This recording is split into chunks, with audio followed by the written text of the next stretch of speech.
जय जय शिव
आजच्या या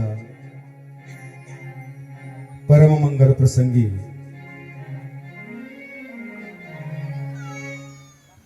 सोमनाथ जळगाव शिवक्षेत्रामध्ये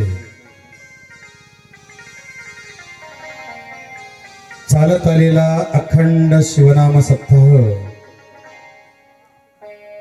आणि त्याचं माझ्या हिशोबानं तृतीय वर्ष किंवा शिवकथेचं तृतीय वर्ष आहे. सज्जनो, ज्या वेळेला भगवान शिव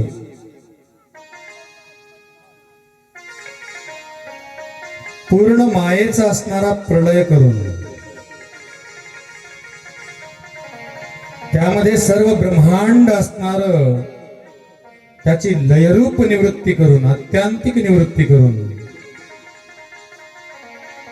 आत्मस्वरूपामध्ये ज्यावेळेस विलीन झाले होते किंवा आत्मस्वरूपामध्ये मग्न होऊन गेलेले होते, ब्रह्मांडामध्ये कोणतीही वस्तू आणि काहीही नव्हतं, अशा वेळेला बरेचसे युग निघून गेले साधनेमध्ये आणि समाधीमध्ये माझ्या भगवान शिवाच्या, ज्या भगवान शिवाला ओंकार परब्रह्म मानलं जातं. ओंकार बोधिकं तत्वं साक्षात शिवमुच्यते अव्यक्ता प्रकृतौ लीनं परम ज्योतिरनुत्तमम. सांगितलं की ओंकाराचा बोध ज्यानी होतो अशा परब्रह्म रूपाला शिव म्हणतात किंवा शिव रूपाला ओंकार म्हणतात. ज्या ठिकाणी अकार उकार आणि ओंकार या मकार, अकार उकार आणि मकार या तिन्ही मात्रेंचं असणारं एकत्रीकरण आणि प्लस अर्धमात्रा त्रिपुटीमध्ये मिश्र करून जो काही परमज्योती स्वरूपता प्राप्त झाली त्याला शिव म्हटलं गेलं. शिव जे निराकार परब्रह्म मानलं गेलं. आणि अशा निराकार परब्रह्माला ज्यावेळेस असणारी बेंबीमध्ये परा नावाची वाचा असते आणि अशा परेमध्ये असणारं उत्स्फुरण झालं. प्रत्येक माणसाला ज्यावेळेस इच्छा उत्पन्न होते ती पहिल्यानं परा नावाच्या वाचेमध्ये होते आणि परा नावाच्या वाचेमध्ये त्याचं असणारं उत्स्फुरण होतं आणि उत्स्फुरण झाल्याच्या नंतर पश्यंतीमध्ये असणारी बुद्धी हृदयाच्या ठिकाणी पश्यंती नावाची वाचा आणि तिथं बुद्धी असणारी सत्सद विवेक करते, करावं की नाही करावं, करावं की नाही करावं. आणि मग त्या ठिकाणी असणारं निश्चितता तयार होते विचाराची प्रत्येकाच्या. आणि तिथून कंठाच्या ठिकाणी असणारी मध्यमा नावाची वाचा असते, तिथं चैतन्य असतं, चित्त असतं. आणि मग त्या चित्तामध्ये असणारं चिंतन होतं, अमुक हे कार्यक्रम करणार आम्ही, अमुक तो कार्यक्रम करणार. आणि वैखरी वाट मात्र तो मनुष्य बोलून जातो. जे तोंडानं जे बोलल्या जातं त्याला वैखरी म्हणायचं. आणि अशा पद्धतीनं परा नावाची ज्या ठिकाणी वाचा विराजमान झालेली आहे अशा ठिकाणी असणार आणि उत्स्फुरण झालं. पूर्वकल्पांतीश्वर स्थावर जंगमात्मक चराचर करुणी माया शक्ती योगे संहार आत्मत्रिविराम पावला. पूर्ण ब्रह्मांड असणार अत्यंतिक निवृत्ती रूपानं भगवान शिवानं आणि सगळं संपून टाकलं आणि एकटाच तो उरला. आणि त्यावेळेला मनामध्ये इच्छा झाली, पूर्वकल्पांतीश्वर स्थावर जंगमात्मक चराचर करुणी माया शक्तियोगी संहार आत्मत्विराम पावला. तै प्रलयोदक निधीतून पुन्हा करावी सृष्टी उत्पन्न ऐशी बुद्धी तया लागून उत्पन्न झाली ती दवा. आणि मग त्यावेळेला त्या सर्व अविनाशी सर्व शक्तिमान निराकार परब्रह्म असणाऱ्या ब्रह्माला अर्थात शिवाला आणि इच्छा उत्पन्न झाली की बाबा रे आपण या असणाऱ्या सृष्टीचं असणारं उत्पत्ती स्थिती लय आणि रहाट गाडग्याप्रमाणे आपण निर्मिती करावी. तै प्रलोदक निधीतून पुन्हा करावी सृष्टी उत्पन्न ऐशी बुद्धी तया लागून उत्पन्न झाली ते दवा. आणि ज्यावेळेस उत्पन्न झाली इच्छा स्फुरण रूप शक्ती जे स्फुरण झालं की मी हे कार्य करणार. उत्पत्ती स्थिती लय ब्रह्मांडाचं अनंत ब्रह्मांडाची निर्मिती आणि त्यामध्ये अंडज जारज स्वेदज आणि उद्भिज चतुर्विध खाणीला उत्पन्न करणं, त्यांना पालन पोषण करणं आणि संहार करणं, परत जन्म देणं. जच्या पुढं म आहेच जन्म. आणि या पद्धतीनं निर्मिती करावी अशा प्रकारचं उत्स्फुरण असणारं त्या परब्रह्माला झालं अर्थात भगवान शिवाला. स्फुरण रूप शक्ती तीन प्रकारच्या शक्त्या मानल्या गेल्या, इच्छाशक्ती, क्रियाशक्ती आणि ज्ञानशक्ती. त्यामध्ये इच्छाशक्ती जी काही उत्पन्न झाली सुरुवातीला स्फुरण रूप शक्ती जनन पावली निवृत्ती, जी इच्छा उत्पन्न झाली तीच पार्वती मानली गेली. स्फुरण रूप शक्ती ती शक्ती इच्छा रूपाची जनन पावली निगुती, त्यातूनही सत्वगुणी श्रीपती विष्णू उत्पन्न झाला. आणि त्या परब्रह्मापासून उत्स्फुरण होऊन ज्यावेळेस शक्ती अर्थात पार्वती निर्माण झाली, शक्तीपीठ निर्माण झालं, तिच्या डाव्या भुजापासून अहंस पूर्णरूप शक्ती जनन पाऊली निगुती, त्यातून सत्वगुणी श्रीपती विष्णू उत्पन्न झाला. तो वैकुंठ भूषण शेषैनी निद्रिस्त असता नाभीतुनी कमल उद्भवले फुलणी, त्यातून ब्रह्मा निपजला. पार्वतीच्या डाव्या भुजापासून किंवा शिवाच्या डाव्या भुजापासून माझ्या विष्णू परमात्माचा जन्म झाला आणि तो विष्णू परमात्मा शेष शयनावर निद्राशयन करत असताना त्याच्या नाभी कमलामधून बेंबीमधून एक कमळ उत्पन्न झालं आणि त्या कमळामध्ये माझा ब्रह्मया जन्माला आला, ब्रह्मदेव जन्माला आला. आणि मग असा ब्रह्मदेव जन्माला आल्याच्या नंतर पुढं ब्रह्मदेवापासून 10 मानसपुत्र जन्माला आले आणि त्या 10 मानसपुत्रामध्ये जो मरीची नावाचे ऋषी होते, मानस पुत्रामध्ये मरीची नावाचे ऋषी, तर त्या मरीचीच्या पोटी कश्यप नावाचा पुत्र जन्माला आला, अर्थात तो ऋषी जन्माला आला. आणि मग अनुक्रमे त्या कश्यपापासून त्यांच्या 13 बायकापासून, किती बायका कश्यपाला? 13 बायका. आणि अशा 13 बायकापासून सृष्टीची उत्पन्नता करण्यास सुरुवात केली आमच्या कश्यपानं. ब्रह्मयाच्या सांगण्यावरून किंवा ब्रह्मयाच्या कार्यानुसार. आणि मग जे जे काही ब्रह्मांडामध्ये दिसतंय, अंडज, जारज, स्वेदज आणि उद्भिज 4 खानी अंड्यापासून निर्माण होणारे. स्वेदज म्हणजे घामापासून चिट्ट, डास वगैरे वगैरे निर्माण होणारे. जारज म्हणजे मानव खानी आणि उद्भिज म्हणजे बीजभार असणाऱ्या वनस्पती. आणि अशा 4 पद्धतीनं अंडज, जारज, स्वेदज आणि उद्भिज 4 खानीची निर्मिती केल्या गेली आणि त्यामधून जीव निर्माण करण्यात आले. ज्यावेळेस पंचभूतात्मक आणि त्रिगुणात्मक असणार शरीर आणि ब्रह्मदेवाच्या द्वारे आमच्या भगवान शिवानी करायला लावलं. सज्जन हो, आम्ही प्रत्येक जण असणारे पंचभूतात्मक शरीर घेऊन येतो, पण त्या असणाऱ्या पंचभूतात्मक शरीरासोबत त्रिगुण असणारे घेऊन येतो.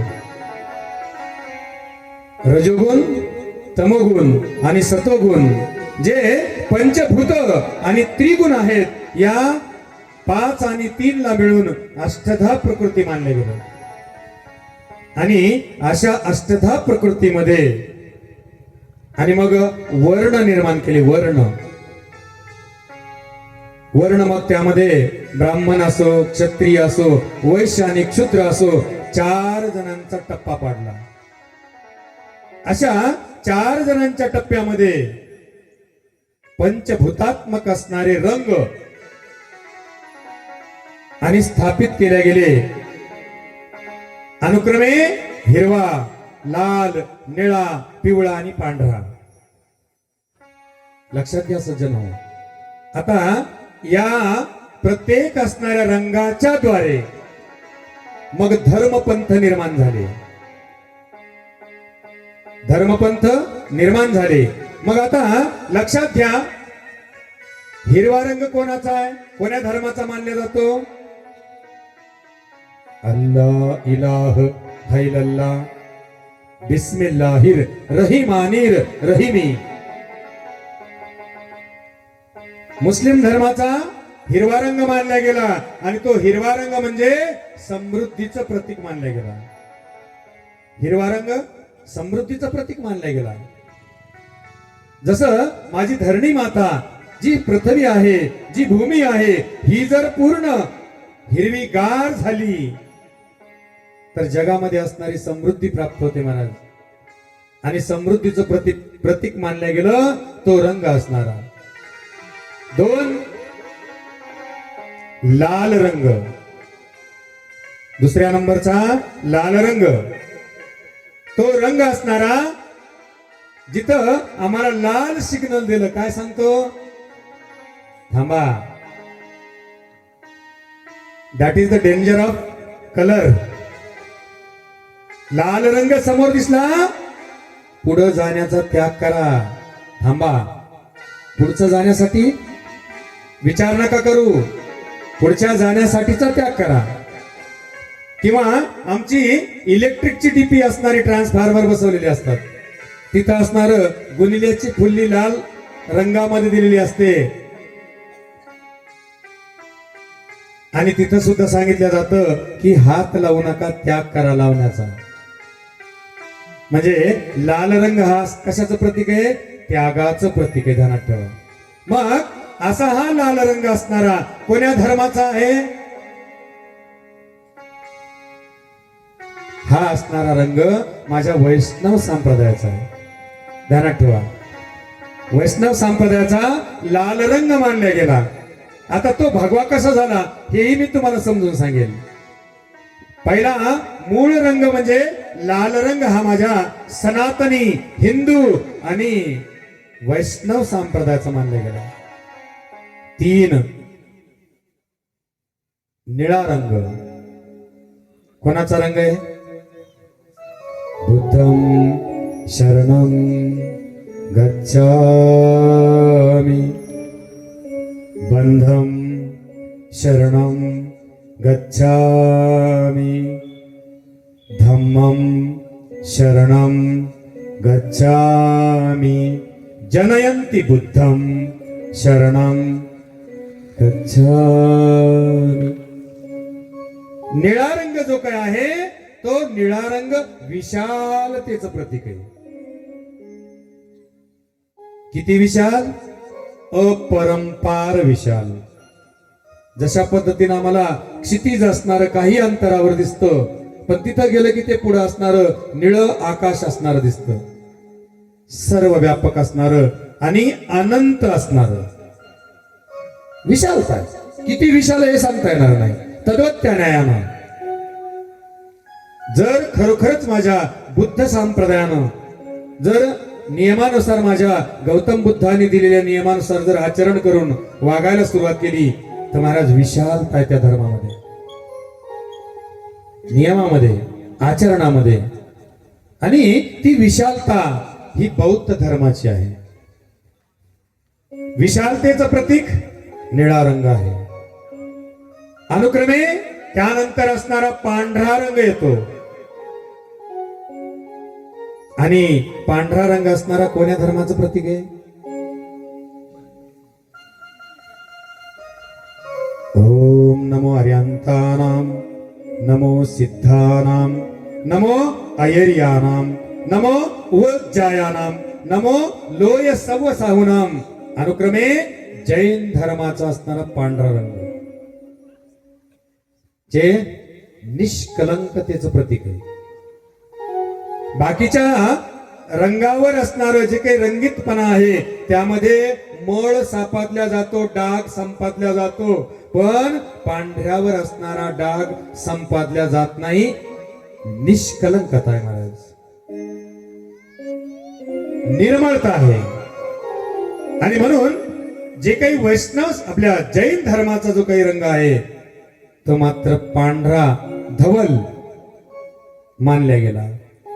आणि शेवटचा असणारा 5वा जो रंग आहे तो आहे पिवळा कलर.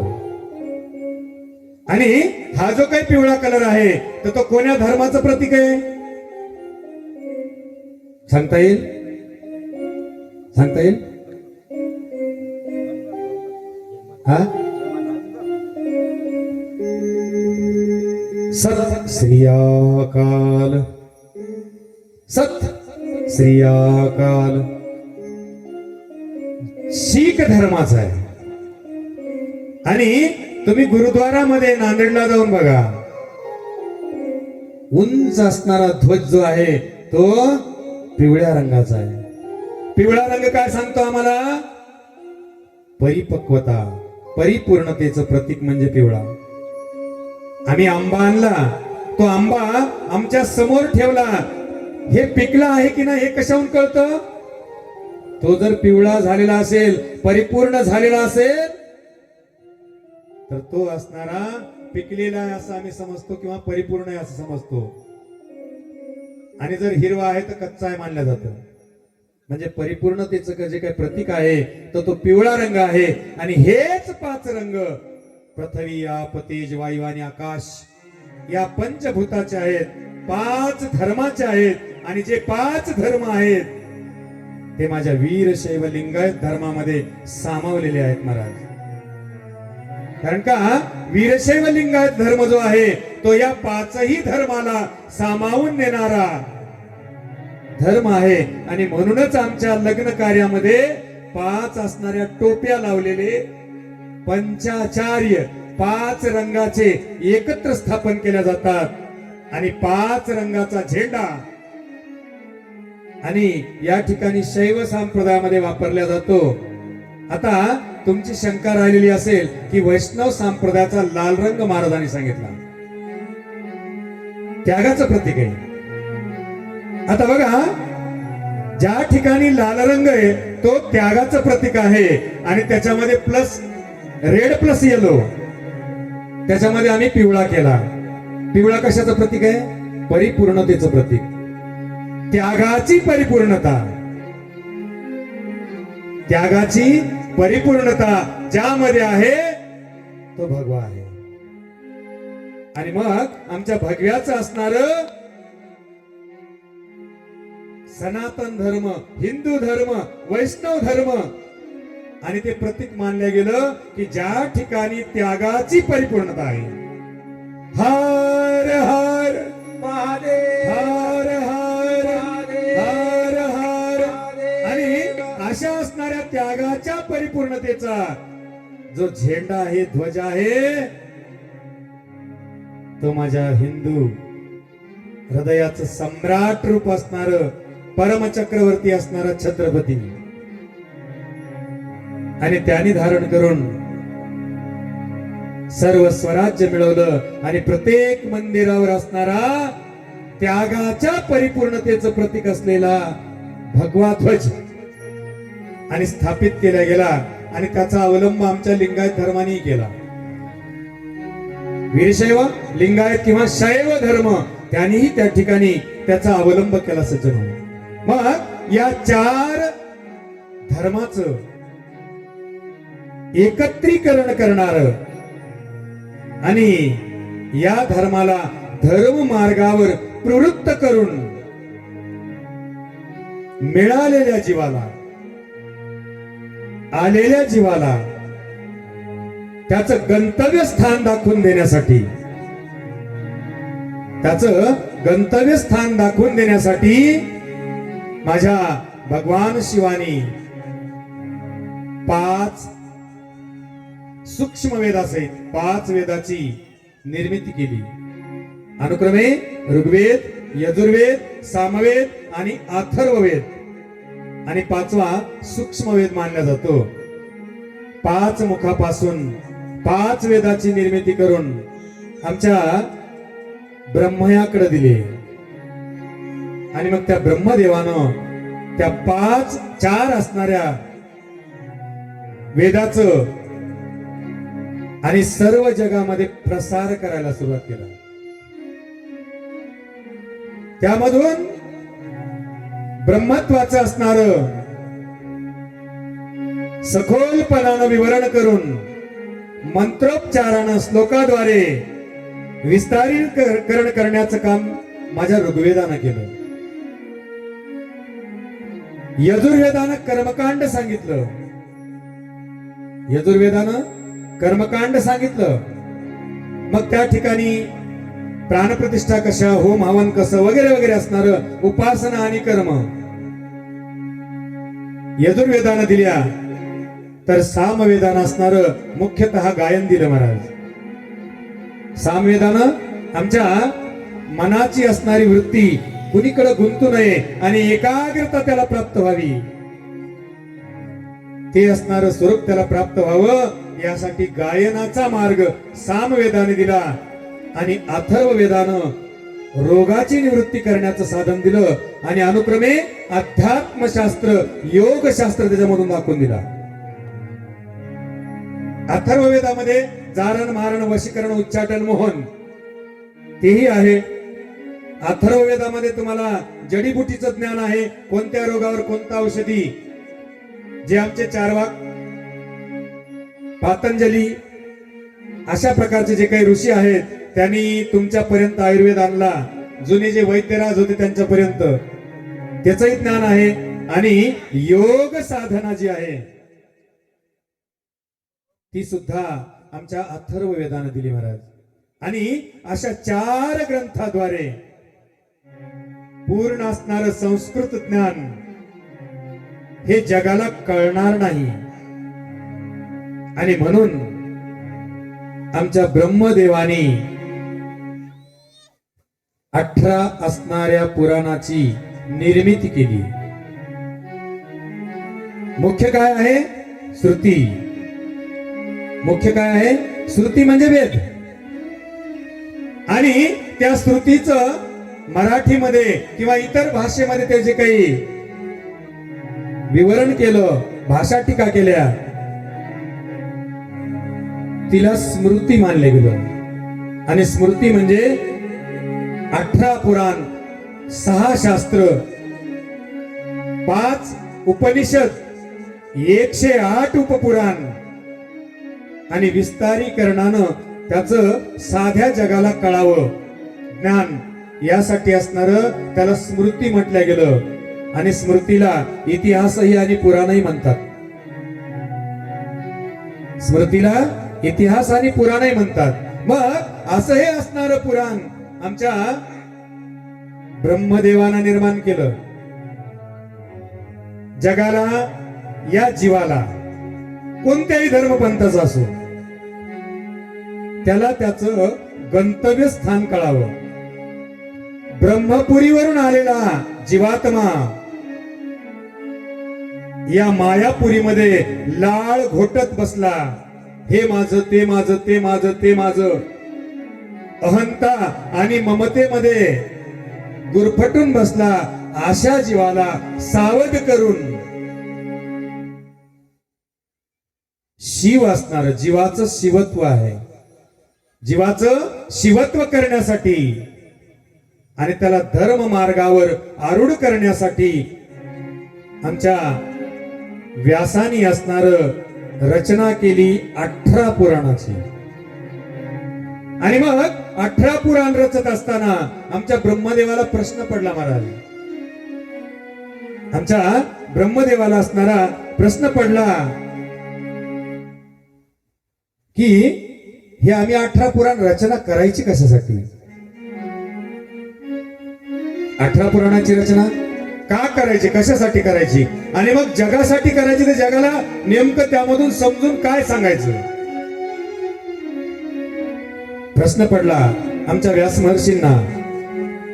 आणि मग व्यास महर्षींनी विचार केला की बाबा रे, हे जग असणार अधर्मामध्ये बुडत चाललेलं आहे. हे जग असणार अधर्मामध्ये बुडत चाललेलं आहे. आणि त्याला धर्म मार्गावर आणण्यासाठी त्यांना धर्म कळावा, यासाठी. आणि आमच्या व्यास महर्षींनी मनात 2 प्रश्न उत्पन्न केले, जे आमच्या रामायणामध्ये श्लोक दिलाय. रामायणामध्ये श्लोक, अष्टादश पुराणेषु व्यासस्य वचनं द्वयं परोपकार पुण्याहं पापाय परपीडनः. आमच्या व्यास महर्षींना प्रश्न पडला की ह्या जगाला फक्त 2च गोष्टी समजून सांगायच्या. नेमकं पुण्य म्हणजे काय आणि पाप म्हणजे काय. 18 पुराण कशासाठी रचले ध्यानात ठेवा. अष्टादश पुराणेषु, 18 पुराण रचण्याला कारण आहे रामायणातला असणारा श्लोक आहे. अष्टादश पुराणेषु व्यासस्य वचनं द्वयं, 2च वचन आहेत, त्याच्यासाठी 18 पुराण रचले. परोपकार पुण्याहं, सत्कृत्य करणं म्हणजे पुण्य किंवा परोपकार करणं म्हणजे पुण्य. आणि पापाय परपीडनः, परपीडा, दुसऱ्याला त्रास देणं म्हणजे पाप, दुष्कृत्य करणं म्हणजे पाप. जगाला सत्कृत्य काय आणि दुष्कृत्य काय हे कळावं, यासाठी माझ्या ब्रह्मदेवानं आणि 18 पुराणाची निर्मिती केली सज्जन. आणि मग या 18 पुराणाद्वारे सत्कृत्य म्हणजे काय आणि दुष्कृत्य म्हणजे काय सांगत असताना प्रत्येकाला 4 असणारे पुरुषार्थ जोडले. आणि त्या 4 पुरुषार्थामध्ये पहिला असणारा धर्म. कोणता पुरुषार्थ आहे? पहिला पुरुषार्थ असणारा मानव जीवनाला आचरण करण्यासाठी, गंतव्य स्थानाकडे जाण्यासाठी, जीवाचं शिवत्व होण्यासाठी, जीवानं शिवापर्यंत जाण्यासाठी आणि शिवामध्ये एकरूप होण्यासाठी पहिला पुरुषार्थ असणारा धर्म सांगितला. आणि म्हणून प्रत्येक माणसानं आपापल्या धर्माप्रमाणे वागावं. आमच्या व्यास महर्षींनी पुराणाद्वारे सांगितलं,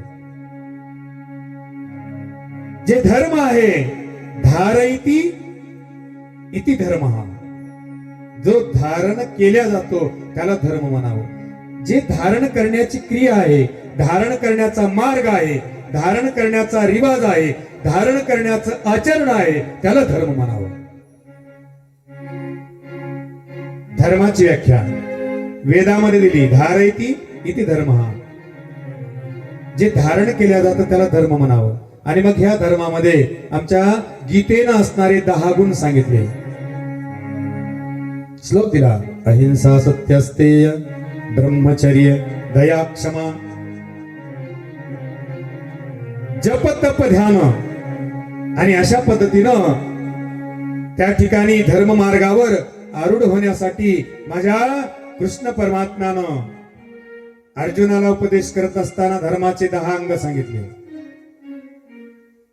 पहिलं अहिंसा. अहिंसा म्हणजे कोणाचंही मन न दुखवणे, कोणाचीही हत्या न करणे, कोणाचंही मन दुखेल असं न वागणे, त्याला अहिंसा म्हणायचं. सत्य वागायचं. सत्य अस्तेय म्हणजे चोरी न करणे.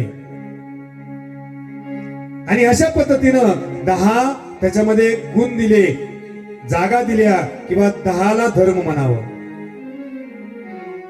मग आता या धर्माची असणारी माहिती आम्हाला जी काही मिळते तर ही 18 पुराणापैकी पहिलं पुराण असणार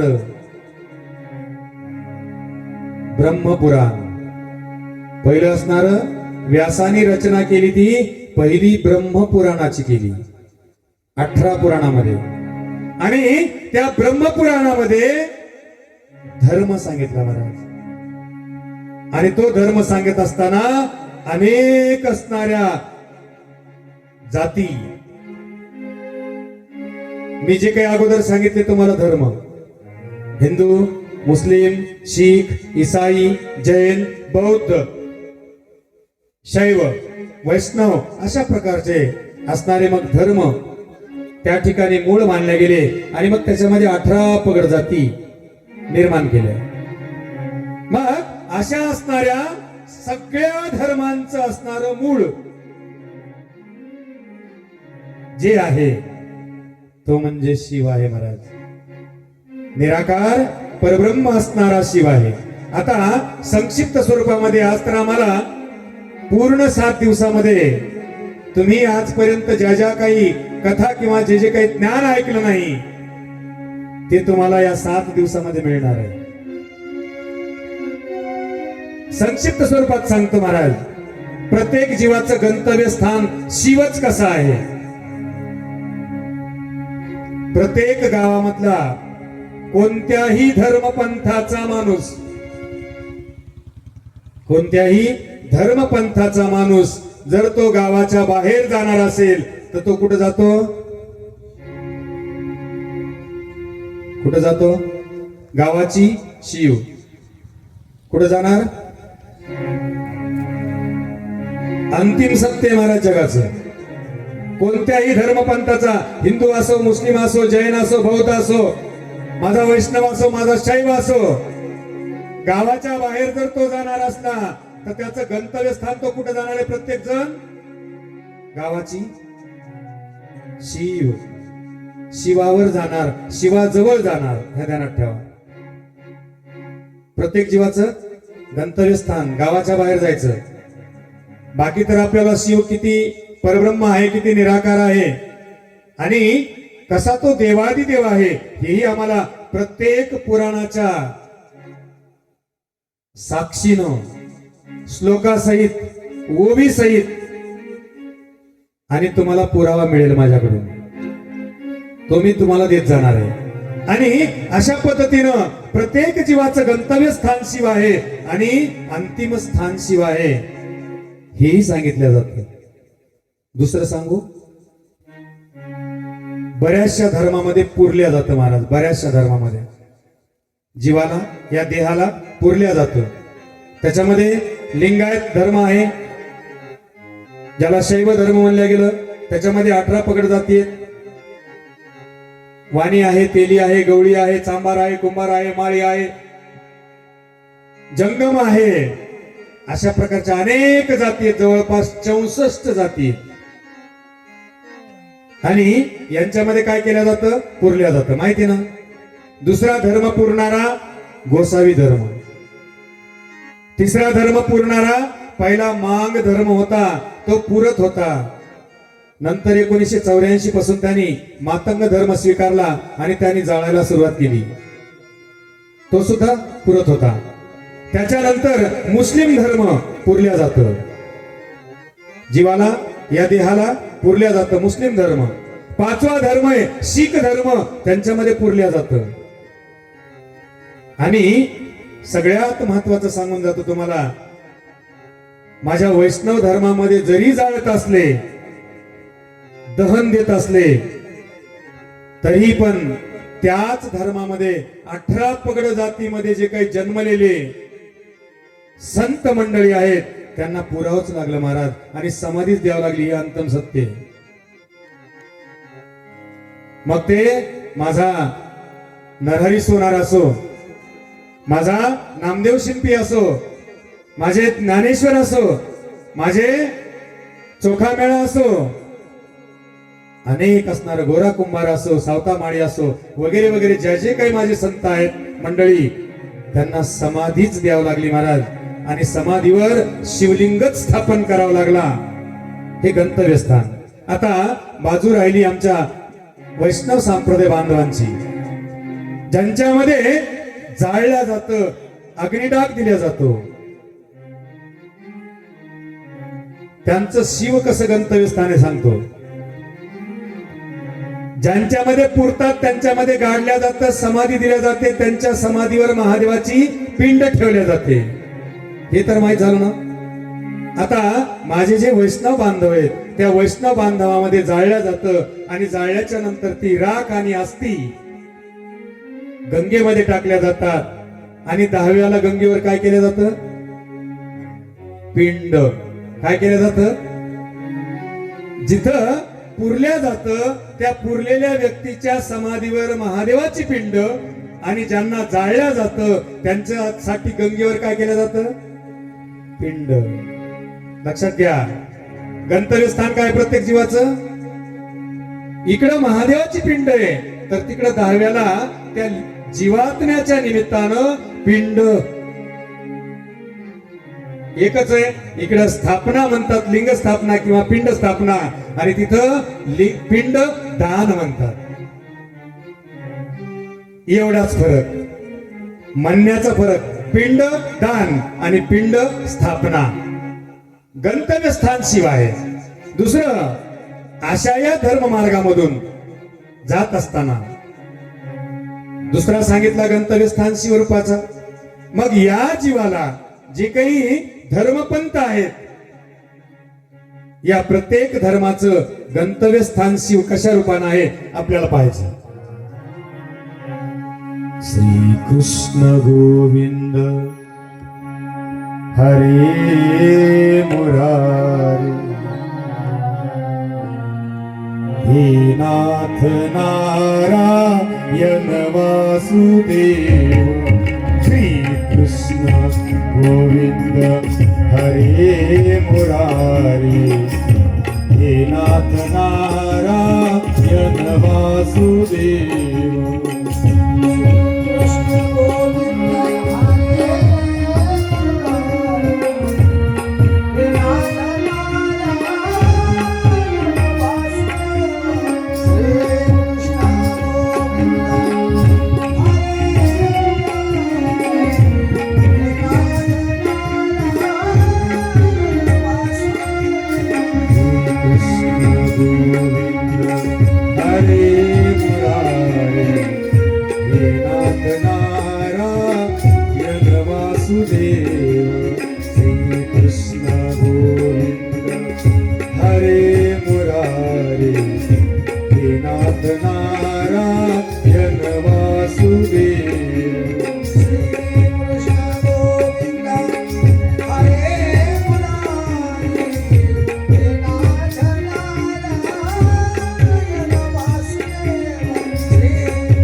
हे नाथ नारायण वासुदेव.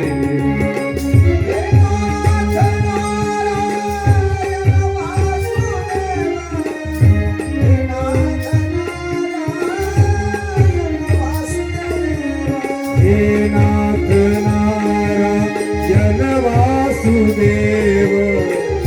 हे नाथ नारायण वासुदेव.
पद्धतीनं प्रत्येक धर्मपंथाचं असणार मूळ असणार निराकार परब्रह्मरूपी लिंग अर्थात देवादिदेव महादेव. बघा, माझ्या वैष्णव संप्रदायामध्ये जी काही माझे ज्ञानेश्वर माऊली आहेत, त्या ज्ञानेश्वर माऊलीचे गुरु कोण? माझ्या ज्ञानेश्वर माऊलीचे गुरु कोण? निवृत्तीनाथ. निवृत्तीनाथ कोणाचा अवतार? भगवान शिवाचा. मूळ कोण? भगवान शिव.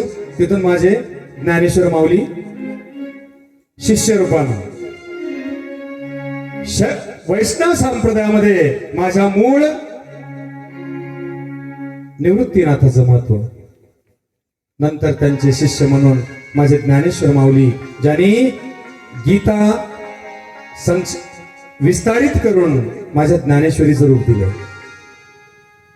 इकडं मुस्लिम धर्म संप्रदाय जो काय आहे, तर मुस्लिम धर्म संप्रदायामध्ये जी काही त्यांची मस्जिद मध्ये कबरी सारखं केलं जातं आणि तिथं नमाज केल्या जाते, ती जी कबर आहे किंवा त्या साचा तयार केला जातो, तो शिवलिंग पिंड पालथी टाकल्याशिवाय कबर होत नाही महाराज.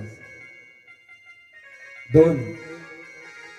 जैन धर्मामध्ये 24 तीर्थंकर आहेत जैन धर्मामध्ये, आणि त्या 24 तीर्थंकरामध्ये पहिला असणारा आदिनाथ भगवान आणि शेवटचा असणारा 24वा महावीर अर्थात विष्णूचा अवतार 24वा. आदिनाथ भगवान शिवाचं स्वरूप मानलं जातो, आणि म्हणून माझा वैष्णव संप्रदाय म्हणतो आदिनाथ गुरु सकळ सिद्धांचा आदिनाथ, जो सगळ्यात अगोदर आहे. तो जैन धर्मामध्ये सुद्धा, मुस्लिम धर्मामध्ये सुद्धा आणि प्रत्येक धर्म संप्रदायामध्ये आणि त्याचं महत्व दिलं गेलं महाराज.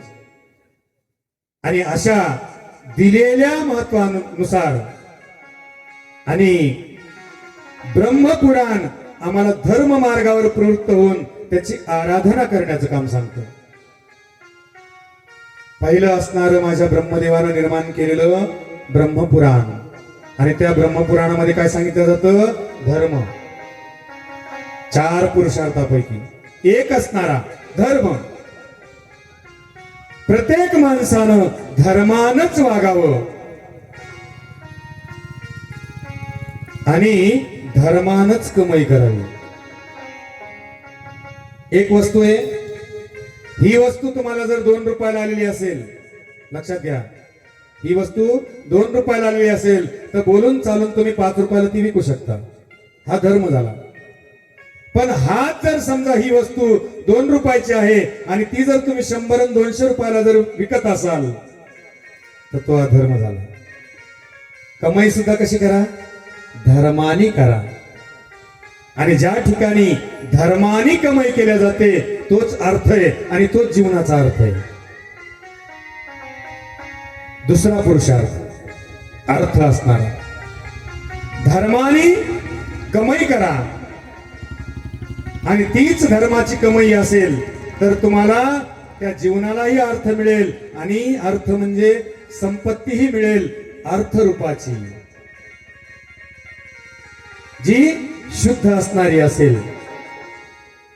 आणि जी शुद्ध असणारी तुम्ही संपत्ती कमवाल धर्म मार्गानं, तीच तुमच्या मनाला शांतता देईल, तीच तुमच्या घरामध्ये शांतता निर्माण करील. आणि मग भावाचाच असणारा धुरा कापला आणि 50 झाड शिल्लक आले, काय झालं? बायपास झालं महाराज पुन्हा. आणि बायपास होऊन किती पैसे लागले? ही अनीती आणि हा अधर्म. लक्षात घ्या मग सज्जन हो, जी काही धर्मनीती आहे त्या धर्मानं कार्य करा. कृषीचं असेल, व्यापाराचं असेल, नोकरीचं असेल. नोकरी मिळाली म्हणून त्या ठिकाणी बेईमानी करू नका, आणि बेईमानी जर केली तर त्यांचे असणारे मुलं दुराचाराला जातील आणि सगळं नष्ट भ्रष्ट होऊन जाईल, हे अंतिम सत्य. दुराचारानं जर तुम्ही कृषी केली, शेती केली आणि दुराचारानं धन कमवलं तर रोगराई आणि बिमारी तुमच्या घरामध्ये येऊन जाणार आणि त्याद्वारे ती आलेली संपत्ती नष्ट भ्रष्ट होऊन जाणार. व्यापार केला, व्यापाराचं सांगून दिलं आम्ही, व्यापारही असणारा धर्म मार्गाने केला तर तुम्हाला असणारं घरामध्ये सुख आणि शांती मिळून देईल. पण जर समजा अधर्मानं तुम्ही जर संपत्ती कमवत असाल, कृषी असेल, व्यापार असेल, नोकरी असेल, तर त्यामध्ये धर्म मार्गाने न कमवता अधर्मानं जर कमवाल तर त्या ठिकाणी अर्थ नाहीच नाही. अर्थ आहे का तो? जीवनाचा अर्थ आहे का? नाही, जीवनाचाही अर्थ नाही आणि गड्ड्या बी घरी नाहीत, धनाच्या, संपत्तीच्या, सुवर्णाच्या.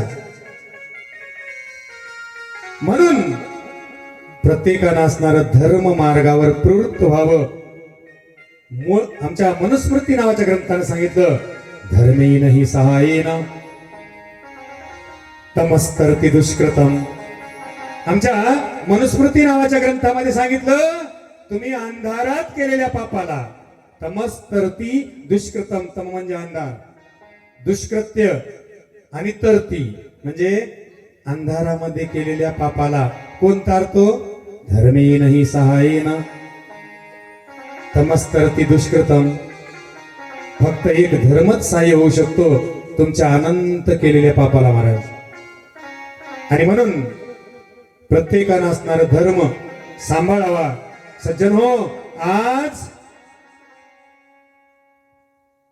गायीनं धर्म सांभाळला, आज हरणानं धर्म सांभाळला, आज शेळीनं धर्म सांभाळला. तिच्या समोर मांस टाका, खाती का बघा? गाय मांस खाती का? नाही खात. टाकून बघा, गाय मांस खाते का बघा? गवत टाका तिच्या जवळ, ती पटकन खाईल, कारण का तो तिचा धर्म आहे. सिंह किंवा वाघाजवळ गवत टाकून बघा, खाईल. त्याचा धर्म कोणता आहे? मांसाहार किंवा शिकार करणे, सावज पकडणे आणि आमिष असणार भक्षण करणे. तो धर्म कोणाचा? सिंहाचा, वाघाचा, लांडग्याचा.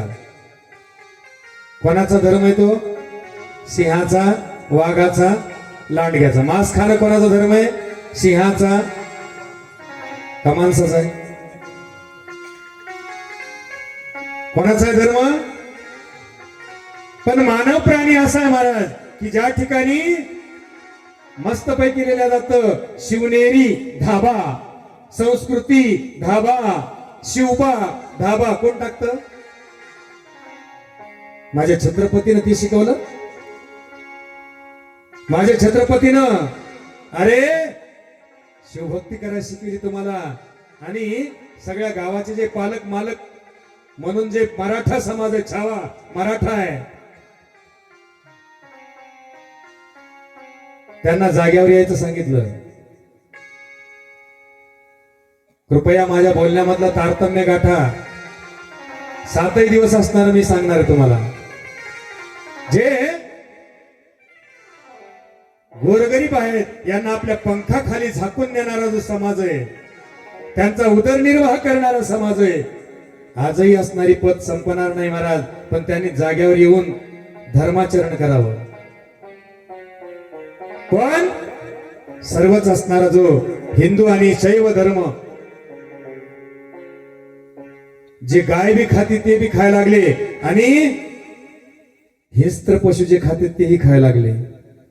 इतका धर्म असणारा क्षुद्र बनला महाराज यांच्या जवळचा. इतका क्षुद्र बनला की जेणेकरून जीवाची पर्वा न करता त्या ठिकाणी त्या जीवाची हत्या करून, कशाचं पुराणा महाराज? मी सांगत नाही स्टेजवर. कशाचं मांस खायला पुराणा ते तुम्ही तुमचं समजून घ्या. हर हर महादेव, हर हर. आणि त्या पद्धतीनं तीच बुद्धी आणि विपरीत बनत चालली. धर्म संपला, इज्जत संपली. विडंबना नाही, तळमळ या शब्दानं सांगतोय. सर्व धर्म मार्ग सगळ्या धर्मात सांगतो मी. विडंबना किंवा तुमची टिंगल टवाळी करायला बसलो नाही मी. तो धर्म मार्ग सांगण्यासाठी बसलोय. ज्यांना काही 7 दिवसामध्ये मी सांगितलेलं जर शंका कुशंका असतील तर मला प्रायव्हेट मध्ये येऊन जरूर विचारू शकता. 7 दिवसामध्ये ध्यानात ठेवा. कोणत्या ग्रंथात कोणता श्लोक आहे किंवा कोणत्या ओव्या आहेत तुम्ही जे सांगितलं महाराज त्याचा मात्र मी पुरावा देत राहील. सांगायचं तात्पर्य आहे की ज्या ठिकाणी शिवबा धाबा, संस्कृती धाबा, शिवनेरी धाबा आणि खाली लिहिलेलं असतं व्हेज अँड नॉन व्हेज. किती आपण क्षुद्र बुद्धीला गेलो. माझ्या छत्रपतीनं हे शिकवलं नाही सज्जनो. माझ्या छत्रपतीनं करंगळी कापून रायरेश्वरावर रक्ताचा अभिषेक करून हर हर महादेवची गर्जना करून आणि माता तुळजाभवानी अर्थात पार्वती कुलदैवत मानून तलवार घेऊन अनेकांना आपल्या पंखाखाली घेऊन सारथ्य करून सोबतीला घेऊन आणि कड्या कपारी मधून गर्जना करत हर हर महादेवची स्वराज्य मिळवलं महाराज. आणि ते असणारे गुण लक्षात घ्या. नुसत्या मिरवणुका काढू नका छत्रपतीच्या माझ्या. पिऊन असणारे झेंडे हातात घेऊ नका. कोणताही अधिकार नाही पिऊन झेंडे घेण्याला. माझ्या छावानं, माझ्या छत्रपतीनं, माझ्या शिवाजीनं हे नाही शिकवलं. माझ्या शिवाजीनं सांगितलं निर्व्यसनी बना. 96 कोळी मराठा बना. आणि ह्या प्रकारची असणारी शिकवण माझ्या छत्रपतीने दिली सज्जन हो. Think twice before the working. कार्य करण्याच्या अगोदर 2 वेळा विचार करा आणि धर्म मार्गावर प्रवृत्त व्हा. कारण का अनेक संतांच्या तोंडून आणि ज्योतिष शास्त्राच्या नियमानुसार सुद्धा असं सांगितलं जातं की 2026 ते 2030 पर्यंत दाखवल्या चाललंय. आणि बऱ्याचशा संतांनी आपल्या अमृतमय वाणीमधून भविष्यवाणी केली सज्जनो की फक्त पूर्ण जगामध्ये वर्ल्ड मध्ये फक्त 64 कोटी लोक राहतील. किती लोक राहतील? आपल्या भारताची लोकसंख्या 145 कोटी. फक्त भारताची, अखंड भारताची नाही. अखंड भारतामध्ये अफगाणिस्तान, पाकिस्तान, नेपाळ, भूतान, तिबेट, ब्रह्मदेश, मलेशिया, श्रीलंका हे सगळे येतात अखंड भारतामध्ये. चीन सुद्धा येतो. आमच्या जाणकार मंडळींनी पुढची भविष्यवाणी केली की 2030 पर्यंत फक्त 64 कोटी जनता आणि आमच्या जगामध्ये राहील म्हणून सांगितलं. त्यामध्ये 32 कोटी असणारी माझ्या भारतात राहील. आणि म्हणून निजू नका. जागा जागा आपुल्या स्वधर्माने वागा. निजू नका, निजू नका, निजू नका, जागा जागा. निजू नका, निजू नका, निजू नका, जागा जागा.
आपल्या स्वधर्माने वागा आणि आपला धर्म मार्ग सांगणार ब्रह्मपुराण आणि पुढचा असणारा अर्थ जो पुरुषार्थ आहे दुसरा तो सांगायचं काम आमच्या विष्णू पुराणानं केलं महाराज. 2 नंबरचं पुराण. धर्म कोणी सांगितला? ब्रह्मपुराणानं. विष्णू पुराणानं त्याचा अर्थ सांगितला. जीवनाचा अर्थ, धर्माच्या पुढचा अर्थ आणि अर्थ म्हणजे संपत्ती, पैसा, मिळवलेलं धनद्रव्य कसं असावं. अर्थ जो काय आहे पुरुषार्थ विष्णू पुराणानं सांगितला. आणि प्रत्येक माणसानं धर्मानं संपत्ती कमवली तर त्या जीवनाला अर्थ आहे. आणि तो अर्थ जर पूर्ण प्राप्त झाला तर निश्चितच महाराज शुद्ध धन जर असेल तर मनकामना पूर्ण करण्याचं काम करतो. तिसरा असणारा काम. पुरुषार्थ कोणता आहे? काम म्हणजे इच्छा, वासना, तृष्णा, कामना. जो काम आहे प्रत्येकाचा जीवनातला इच्छा आहे ती पूर्ण करण्याचं काम तिसरं पुराण करतं ते म्हणजे पद्मपुराण.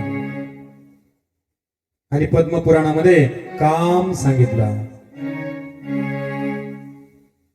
ज्यावेळेला आम्ही सत्य संकल्पानं संपत्ती कमवू तर आमच्या मनकामना पूर्ण होतात महाराज. आणि त्या मनकामना पूर्ण झाल्या तर एक परमानंद प्राप्त होतो, ब्रह्मानंद, शिवानंद प्राप्त होतो. आणि असा हा असणारा जो शिवानंद आहे त्यालाच गंतव्य स्थान रूपी मोक्ष म्हणलं गेलं किंवा मुक्ती म्हणलं गेलं. आणि मोक्ष द्यायचं काम कोण करतो? धर्मार्थ काम मोक्ष.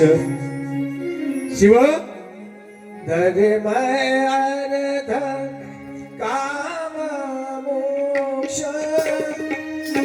धर्म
शिव देखता प्रत्यक्ष. चारही पुरुषार्थ प्राप्त करायचं स्थान जे आहे तर मग मात्र महाराज चौथं असणार शिव महापुराण आहे ज्याच्यामध्ये धर्मही तुम्हाला सांगितला जातो, अर्थही सांगितला जातो, कामही सांगितला जातो आणि चौथा पुरुषार्थ मोक्ष आणि तोही सांगितला जातो. त्या चारीचही असणार संपादन करण्याचं काम करून देणार जर ठिकाण म्हणलं तर आमचं शिव महापुराण आहे महाराज. शिवपुराण आहे. सज्जन हो, या असणाऱ्या बाकीचे असणारे जे काही पुराण आहेत, माझ्या व्यासाने असणारी जी काही रचना केली तर ती पामर जीवाला गंतव्य स्थान सापडण्यासाठी केली, विडंबना नाही. कोणत्याच ग्रंथाची विडंबना या स्टेजवर नाही. जे सत्य आहे ते मी तुमच्या समोर मांडणार. प्रत्येक असणाऱ्या पुराणामध्ये माझ्या व्यासानी त्या त्या देवतेचं असणारं मोठेपण सांगितलं. जसं राम अश्वमेध, रामायणामध्ये माझ्या प्रभू रामचंद्राचाच विजय, हरी विजय, हरीचाच विजय, भक्ती विजय, भक्ताचा असणारा विजय, पांडव प्रताप, पांडवांचा विजय, पांडवाचे हार नाही दाखवले, आणि पुढं नवनाथ, नवनाथांचा विजय. पण सज्जनो, जे जे काही ग्रंथ आहेत दिलेले, त्या प्रत्येक ग्रंथामध्ये काही ना काहीतरी असणारा संशय आहे. प्रत्येक ग्रंथामध्ये असणारा काही ना काही संशय आहे. कसा आहे? आमच्या जीवनामध्ये जर समजा आम्हाला जीवन जगायचं असेल तर सुरुवातीला ब्रह्मांडामध्ये संसारात कसं राहावं किंवा जगावं कसं हे शिकवण्याचं काम माझ्या भगवान शिवाने केलं. कसं बघा, स्पष्टीकरण देतोय. कसं? माझ्या भगवान शिवाचं जे शंकर रूप आहे, शिवरूप आहे, तर पुराणांनी शास्त्रांनी सांगितल्या नियमाप्रमाणे त्याची एक मूर्ती रेखल्या गेली. कशी रेखल्या गेली? सांगितलं, जो भगवान शिव आहे त्या भगवान शिवाच्या जटेमध्ये गंगा आहे. आमच्या चित्रकारानं गंगा काढली. कपाळावर भस्म आहे, भस्म काढलं. चंद्र आहे, चंद्र काढला. गळ्यामध्ये सर्प आहे, नाग आहे, तो काढला. आणि भगवान शिवाचं एक मानवाकृती आकृती काढली पेंटरनं, लक्षात घ्या. आणि मग अशा असणाऱ्या भगवान शिवाचं जे काही कुटुंब आहे किंवा जे काही स्वरूप आहे याच्याकडे लक्ष द्यायचं आम्हाला, की आम्हाला संसार कसा करायचा हे शिकवलं कसं गेलेले. भगवान शिव बसलेला आहे, डाव्या मांडीवर असणारी माता पार्वती बसलेली, उजव्या मांडीवर असणारा गणराज अर्थात गणपती बसलेला आहे. बघा चित्रामधलं रूप बघा. उजव्या बाजूला कार्तिक स्वामी उभा आहे आणि त्याच्यानंतरचा पुढचा भाग, कार्तिक स्वामीचं वाहन मोर आहे. माझ्या गणपतीचं वाहन, गणपतीचं वाहन काय? मूषक अर्थात उंदीर आहे. महादेवाचं वाहन नंदी आहे, तर माझ्या पार्वतीचं वाहन सिंह आहे. आता लक्षात घ्या, समोरासमोर मांडले सगळे. जटेमध्ये असणारी गंगा वर बसलेली डोक्यावर, मांडीवर असणारी पार्वती म्हणते, ए गंगे, माझ्या मागून आलीस आणि तिखट झालीस, शानी झालीस, डोक्यावर जाऊन बसलीस, तू खाली तर येऊन बघ, मग तुझी मज्जा बघते. गळ्यातला असणारा सर्प उंदराकडे पाहतो आणि सांगतो, ए उंदरा, तू खाली आहेस रे, तू वर तर येऊन पहा, मी तुला गट्टम स्वाहा केल्याशिवाय राहत नाही. वैर, लक्षात घ्या. जो सर्प गळ्यातला आहे त्याच्याकडे पाहून आमच्या कार्तिक स्वामीचा मोर असणारा टिटीव टिटीव करायला लागला आणि खाली तर येऊन बघ, तुला मी खाल्ल्याशिवाय राहणार नाही सापा, हे तक्षका. खालून पुकार करतोय मोर, सापाला खाणारा. मोर सापाला खातो, साप उंदराला खातो, आणि इकडं सिंह असणारा गर गर करायला लागलेला आहे नंदीला बघून. समोरासमोर आहेत. पण लक्षात ठेवा सज्जन हो, एकाचीही टाप होईना एकमेकाला खाण्याची. का?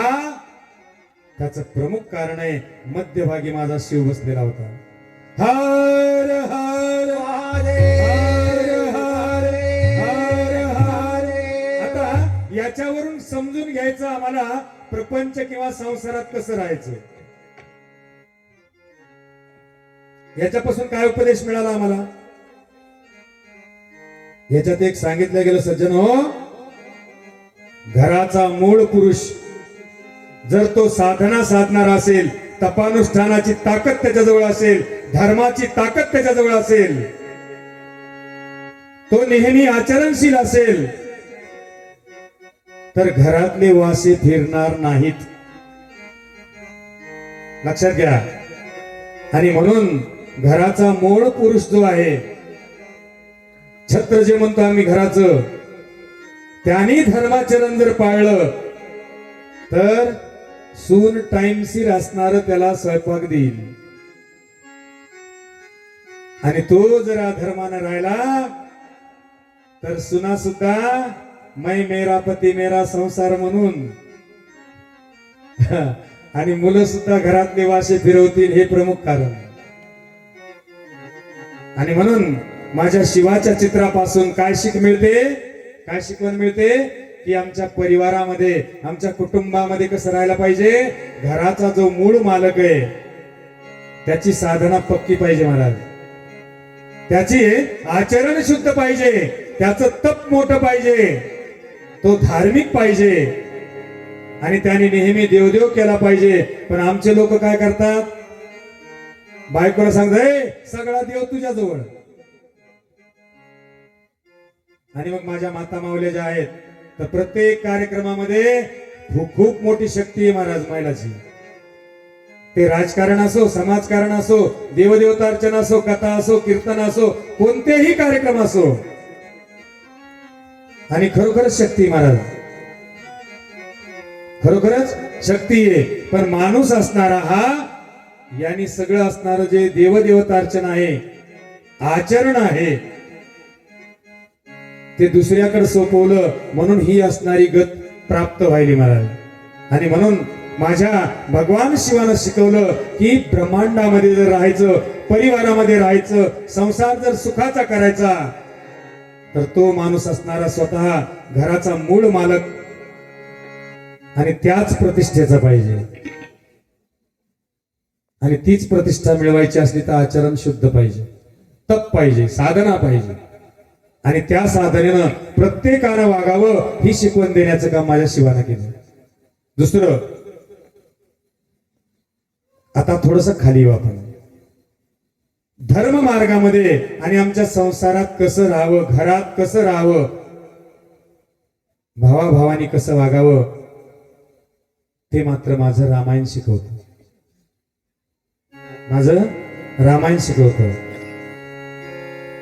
राम कहानी सुन रे, राम कहानी, राम कहानी सुन रे, राम कहानी, राम कहानी सुन रे, राम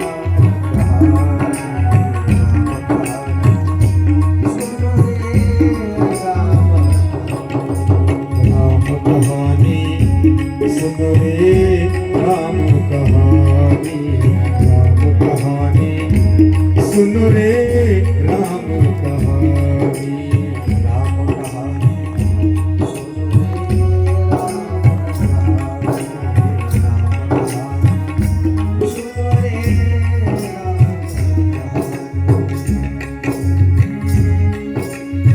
कहत सुनत आवे,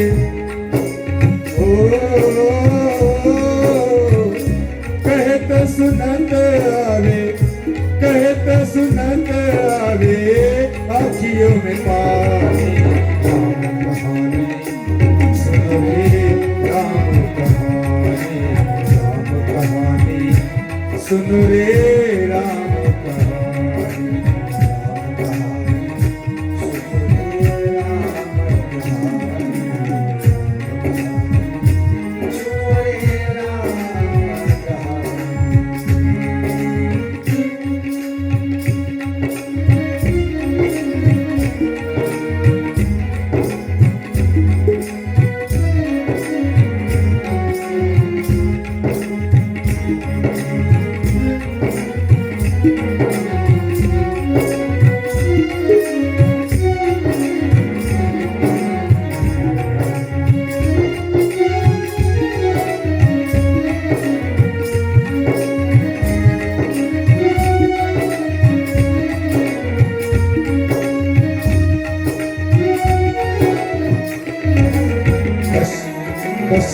के राज दुलारे दशरथ के राज दुलारे कौशल्या की पुकारे वे सूर्य वंश के सूरज वे रघुकुल के उजियारे राजीव नयन बोले ओ राजीव नयन बोले मधुबरी वाणी राम कहानी सुनो रे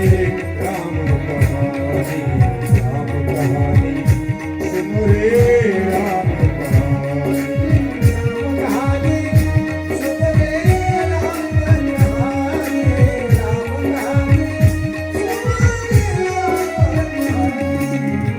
कहे त सुनंद आवे कहे त सुनंद आवे आखियों में पानी राम कहानी सुनो रे राम कहानी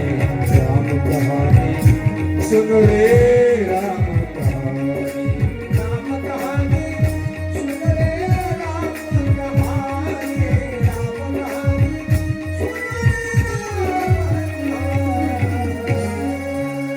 सांगितलं दशरथ की राज दुलारे कौशल्या की आंखों के तारे वे सूर्य वंश के सूरज वे रघुकुल के उजियारे राजीव नयन बोले ओ राजीव नयन बोले मधुबरी वाणी राम कहानी सुनो रे राम कहानी सुनो रे राम कहानी आणि मग करून असणारी कहाणी ज्या ठिकाणी माझं म्हणजे भावाचं आणि भावाचं म्हणजे भावाचं लक्षात ठेवा माझ्या शब्दामध्ये माझं म्हणजे भावाचं आणि भावाचं म्हणजे भावाचं हे सांगणारं रामायण त्यागाची भावना प्रत्येकामध्ये आहे ते रामायण स्वतःचा स्वार्थ अजिबात नाही ते रामायण ज्या स्वयंवरामध्ये आणि प्रभू रामचंद्र पोहोचले लक्ष्मण पोहोचला आणि पोहोचल्याच्या नंतर अनेक राजे महाराजे त्या ठिकाणी आलेले त्या राजा महाराजांनी तो धनुष्य शिवधनुष्य असणारा उचलण्याचा प्रयत्न केला एकालाही उचललं नाही अनुक्रमे दशानन असणारा रावण त्यांनी उचलला आणि उठाना पडला छातीवर घेऊन आणि तेच असणार धनुष्य माझ्या पुरुषोत्तम असणाऱ्या रामानं घेतलं आणि काळकन मोडलं जसं काळकन मोडलं तसं असणार माझ्या लक्ष्मणाच्या डोळ्यात अश्रू आले धाय मोकलून रडायला सुरुवात केली माझ्या लक्ष्मणानं मनामध्ये विचार केला की आजपर्यंत असणारं जे माझं पवित्र असणारं नातं आहे त्याला असणारी आज कुठेतरी खीळ बसली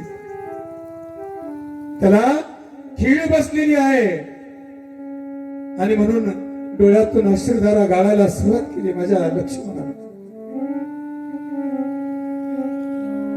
हृदय भरून आलं कंठ सकदित झाला आणि एकीकडे असणाऱ्या आता माझ्या रामाकडे पाहिला आणि डोळ्यातून अश्रुधारा वाहिल्या माझ्या वशिष्ठानं विश्वामित्रानं पाहिलं लक्ष्मणाकडं आणि सांगितलं क्यों लखन रो रहे हो जसं क्यों लखन रो रहे हो म्हणलं तसा हुंदूक सावरायला तयार नाही माझ्या रामाला लक्ष्मणाला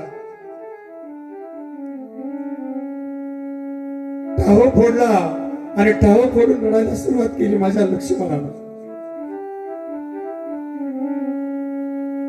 ज्यावेळेस माझ्या लक्ष्मणानं रामाकडे पाहिलं आणि रामानं धनुष्य मोडला हार असणारा सीतेच्या गळ्यात घातला त्यावेळेस अंग धरणीवर टाकला आणि रडायला लागला माझा लक्ष्मण आणि मग रामानं ते कार्य पूर्ण केल्याच्या नंतर पाहतोय तो लक्ष्मण ढसा ढसा रडायला लागलाय. जवळ आला, पाठीवरून हात फिरवला, हृदयाला लावलं, सांगितलं क्यों रो रहे हो लखन. माझ्या लक्ष्मणाने सांगितलं भैया आज तक तुम मेरे थे, आज से तुम्हारे में और मेरे में एक दरी आ गई. जो दरी है वो माता सीता है. भैया मैं तुम्हारे रोज पाँव छूता था, तुम्हारी सेवा करता था, मगर कल से मेरी भाभी मुझे बोलेगी ए लखन अंदर मत आना, बैठ बाहर, जा बाहर. भैया मेरी जो भक्ति है, मेरी जो सेवा है, उसमें दुराव आ गया, उसमें छेद हो गया भैया, और मैं अलग और तुम अलग हो गए. आज तक जो एक थे. सज्जनो, माझ्या रामानं असणार लक्ष्मणाजवळ आला, पाठीवरून हात थोपटला, हृदयाला लावलं, सांगितलं लक्ष्मणा आजपर्यंत जे तुझं आणि माझं नातं होतं त्या नात्यामध्ये तिळभर सुद्धा फरक पडणार नाही. माझ्या हृदयामध्ये असणार प्रेमाचं भावाचं नातं मी सांभाळेल बर का, हे मी तुला आजच विश्वास आणि वचन देतो. पाठीवरून हात फिरवला, कडकडून मिठी मारली माझ्या लक्ष्मणाला. ज्या लक्ष्मणानं आपला स्वतःचा संसार 14 वर्षासाठी वाऱ्यावर सोडला, ज्या उर्मिलेनं असणार आपला संसार वाऱ्यावर सोडून अखंड ब्रह्मचर्य 14 वर्षासाठी ठेवलं महाराज. त्या लक्ष्मणानं 14 वर्ष झोप घेतली नाही आपल्या भावासाठी. ते रामायण.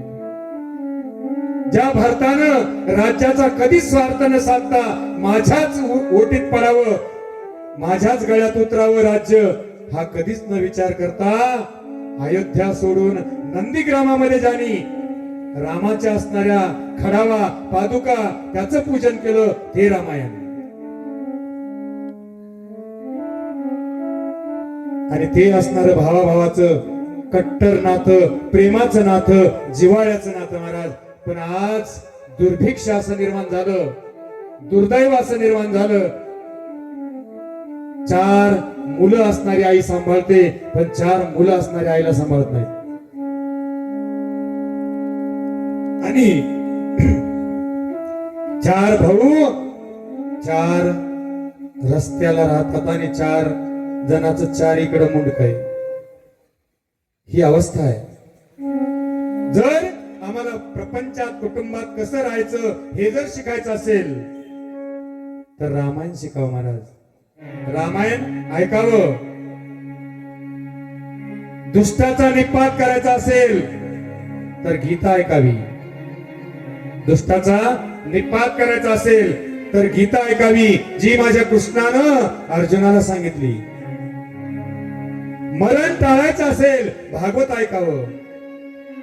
बरोबर आहे की नाही? जी मंडळी ज्या मंडळीनं भागवत ऐकले त्यांना बोलतोय. आणि स्वार्थ साधायचा असेल आणि एकमेकाच्या जीवावर उतरायचं असेल तर त्याला महाभारत ऐकावं.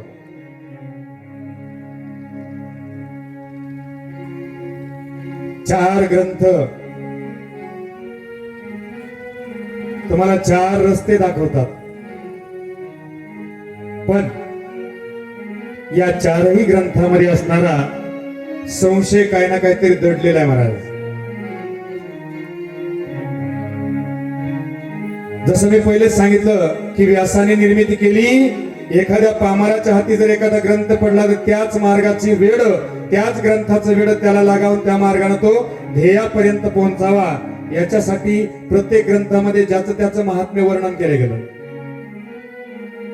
त्याची हार दाखवली नाही, रामाची हार दाखवली नाही, पांडव प्रतापामध्ये पांडवाची हार दाखवली नाही, हरिविजयमध्ये हरीचा हार दाखवली नाही, तर भक्ती विजयामध्ये भक्तांचा असणार हार दाखवली नाही, त्यांचा विजय दाखवला. ही निर्मितीच त्या पद्धतीने केली. पण जे 4 पद्धतीचे ग्रंथ दाखवले आम्ही आता चिंतन केलं, त्या 4ही ग्रंथामध्ये काही ना काहीतरी संशय आहे महाराज. आणि तो काय संशय आहे आपल्याला बघायचा आहे. रामायण आहे. रामायण आम्ही घरामध्ये कसं वागावं हे जरूर शिकवतं, पण रामायणामध्ये एक असणारा संशय आहे महाराज. आणि तो संशय म्हणजे विडंबना नाही. सर्व असणारे ज्ञानी मंडळी लक्षात घ्या. रामायणामध्ये एक संशय आहे, जो संशय आमच्या प्रभू रामचंद्रानं बेस द्या. आमच्या प्रभू रामचंद्रानं निर्दोष असणाऱ्या वालीला मारलं. निर्दोष असणाऱ्या वालीला मारलं. सत्य आहे की नाही? गावात आहेत की नाही लोक? का गेले झोपी? हर हर महादेव हर हर. महादेव. सांगितलं रामायण आम्ही सगळं ऐकलं, पण एक संशय दडला. रामानी निरपराध असलेल्या वालीला मारलं. भांडण कोणाचं होतं? सुग्रीवाचं आणि वालीचं. लक्षात घ्या. सुग्रीवाची पत्नी वालीनं पळून नेलेली होती आणि म्हणून त्या दोघा भावाभावाचं भांडण होतं. आणि आमच्या प्रभू रामचंद्राला सुग्रीव वानराचा राजा पाहिजे होता. आणि म्हणून माझ्या रामानं दोघांचं द्वंद्व युद्ध चालू असताना पाठीमागून बाण मारला वाल्याला. ज्या वेळेला वाली मरण पावला, पाठीमधून बाण घुसला, त्यावेळेस वाली खाली पडला आणि त्याने रामाला प्रश्न विचारला, रामा तुम्हाला मारलंस जरूर, पण माझा प्रश्न आहे तुला की मी तुझा काय अपराध केला होता? मी तुझा काय अपराध केला होता आणि तू कोण्या कारणानं मारलंस? तुझ्या कोणता गुन्हा केला होता? मी तर प्राणत्याग करणारच आहे आता, पण लक्षात ठेव रामा, मी तुझा सूड उगवल्याशिवाय राहणार नाही. वाल्या नसणार. रामाला विचारून घेतलं. रामाने सांगितलं, बाबा रे, परित्राणाय साधूनां विनाशाय च दुष्कृतां धर्म संस्थापनार्थाय शांभवामी युगे युगे. सांगितलं इतरांना त्रास देणारे जे लोक आहेत, दुष्ट आहेत, त्या दुष्टांचा निपात करण्यासाठी मी अवतार धारण केला. रामाने त्यानं उत्तर दिलं. पण आमच्या वाल्यानं सांगितलं, रामा तुझा मी निरपराधी होतो, तू जसं मला मारलंस तसा मी तुझा सूड उगवल्याशिवाय राहणार नाही. आणि म्हणून माझ्या वाल्यानं पुढच्या जन्मामध्ये कोळ्याच्या मुलाचं रूप धारण करून, माशाच्या काट्याचा बाण करून, माझा कृष्ण परमात्मा झाडावर बसलेला असताना कृष्ण परमात्म्याच्या खालून अंगठ्याला बाण मारला आणि कृष्ण परमात्माचं आयुष्य तिथं संपलं. तिथं जीवन संपवावं लागलं माझ्या कृष्णाला. पहिल्या जन्मातला वाली रूपाचा कोळ्याचा मुलगा ठरला पुढच्या जन्मामध्ये, आणि त्याने बाण मारून सूड उगवला आणि कृष्णाचं असणारं चारित्र्य किंवा कृष्णाचा जन्म त्या ठिकाणी संपवला. कृष्णाला आपल्या अंतर्धानाला जावं लागलं, शरीर असणारं दहन करावं लागलं. संशय, रामायणातला हा संशय. दोन, आमची भगवद्गीता असणारी वटेश्वराच्या सान्निध्यामध्ये पहिल्यानं सांगितल्या गेली भगवद्गीता. पहिल्यानं सांगितल्या गेली भगवद्गीता. आणि त्या भगवद्गीतेमध्ये कृष्णानं अर्जुनाला, माझ्या कृष्ण परमात्मानी अर्जुनाला उपदेश केला, मार यांना. आणि गीता सांगत असताना कर्मयोग, भक्तियोग, ज्ञानयोग, संन्यासयोग आणि 18 अध्यायापर्यंत कथा सांगितल्या आणि गीता सांगितली महाराज. कुठं? रथावर आरूढ होऊन सांगितली. बाकीच्यांना ऐकलं. आता गीतेमधला असणारा थोडा संशय सांगतो तुम्हाला. 18 अध्यायापर्यंत माझ्या कृष्ण परमात्मानं अर्जुनाला गीता सांगितली. बाबा यांना मार, बाबा यांना मार. विराट रूप दाखवलं माझ्या कृष्णानं. सगळं समजून सांगत सांगत गेला. पण माझ्या अर्जुनाचा संशय मिटला. जे मोह आहे तो संपला नाही महाराज. माझ्या अर्जुनाचा मोह संपला नाही. विराट रूप दाखवलं, सगळं सत्य दाखवत गेला माझा कृष्ण परमात्मा. पण अर्जुनाचा जो मोह होता, हाय ह्या माझा भाऊ, हे माझे भाऊ, हे माझे भाऊ, माझं माझं माझं. भीष्म माझे, द्रोणाचार्य, कृपाचार्य, दुर्योधन वगैरे वगैरे असणारे. माझ्या अर्जुनाचा मोह संपला नाही. शेवटी माझ्या कृष्णाला हताश व्हावं लागलं. आणि हताश होऊन गीतेच्या 18व्या अध्यायामध्ये, गीतेच्या 18व्या अध्यायामध्ये 61 आणि 62 श्लोक. ईश्वर सर्वभूतानां, काय लिहिला श्लोक 18व्या अध्यायामध्ये. हताश झाले कृष्ण परमात्मा आणि अर्जुनाला सांगायला सुरुवात केलं, ए बाबा माझं तुला ऐकायचं नाही, माझ्या म्हणण्याचा तुझ्यावर काहीच फरक पडत नाही. आता एकच कर तू. कोणाला शरण जा? ईश्वर सर्वभूतानां हृद्देशे अर्जुन तिष्ठति भ्रामयन् सर्वयंत्राणि तंत्ररूढानि मायया तमेव शरणं गच्छ, तमेव शरणं गच्छ. महायोगेन भारता शांती क्षेम दयायुक्त. तिथं मात्र तुला पराशांती मिळेल. त्या शिवाला, त्या ईश्वराला शरण जा. गीतेतला 61वा 18व्या अध्यायातला बघा तुम्ही जाऊन 61 आणि 62 श्लोक. आणि त्या पद्धतीनं माझ्या कृष्ण परमात्माने अर्जुनाला हताश होऊन सांगितलं, बाबा रे त्याला शरण जा.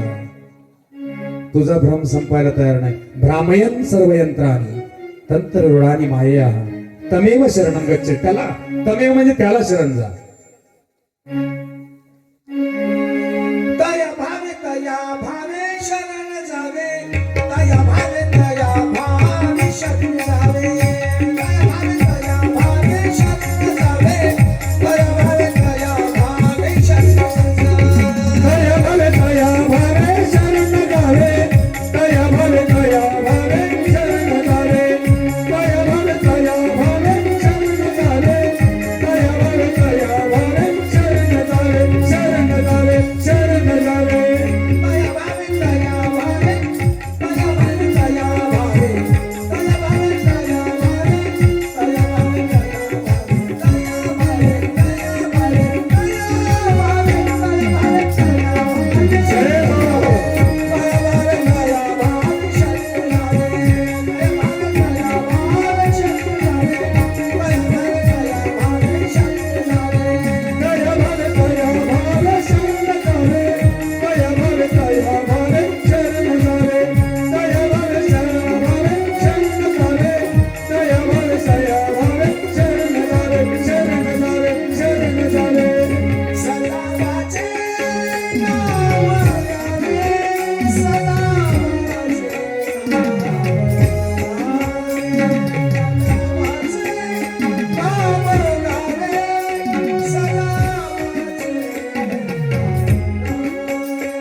तया भावे शरण जावे.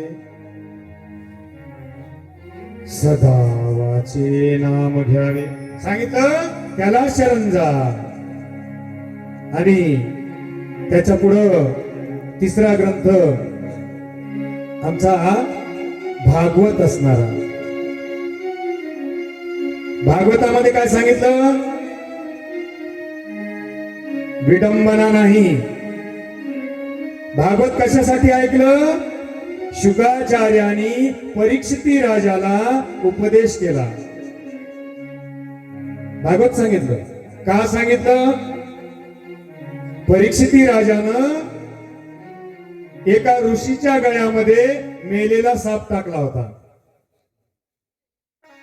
आणि मेलेला साप टाकल्याच्या नंतर त्या ऋषीच्या मुलानं गंगेमध्ये सरोवरामध्ये स्नान करत असताना त्याला अंतर्दृष्टीनं जाणवलं की कोणीतरी एका राजानं माझ्या वडिलाच्या गळ्यात मेलेला साप टाकलाय.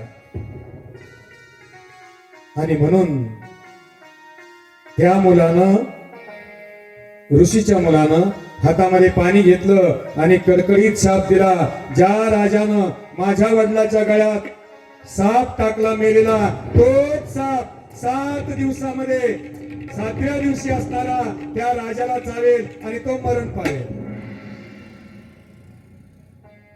बरोबर आहे? भागवत ऐकणारी मंडळी, मग त्यावेळेला माझ्या परीक्षितीला असणारं संकट पडलं की आता मी 7व्या दिवशी मरणार, आता मी 7व्या दिवशी मरणार, मी 7व्या दिवशी मरणार.